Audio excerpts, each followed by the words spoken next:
আসসালামু আলাইকুম। আজকে আমরা জানবো কিভাবে একটা অ্যাফার্মেটিভ বাক্যকে নেগেটিভ করতে হয়। যখন দেখবো আমরা অ্যাফার্মেটিভ বাক্যে কিছু শব্দ আছে, সেই শব্দের নেগেটিভ অথবা অপোজিট ওয়ার্ড ইউজ করে আমরা সেটাকে নেগেটিভ করতে পারি। যদি এমন ওয়ার্ডগুলো থাকে ওয়াইজ, গেইন, এর অপোজিট ওয়ার্ড হবে আনওয়াইজ।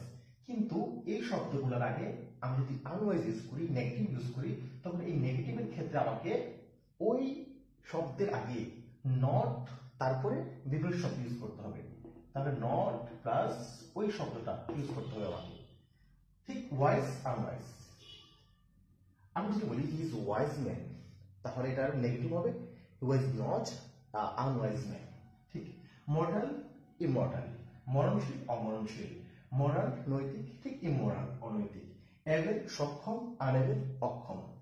তাহলে wise unwise, mortal immortal, moral immoral, able সক্ষম আনএবেল অক্ষম, পাঞ্চুয়াল সময়নিষ্ঠ, লেট দেরি, অলওয়েজ সর্বদা, নেভার কখনো না, রিটার্নেড শিক্ষিত, ইলিটারেট অশিক্ষিত, রাইট সঠিক, রং ভুল, ইকুয়াল সম, আনইকুয়াল অসম।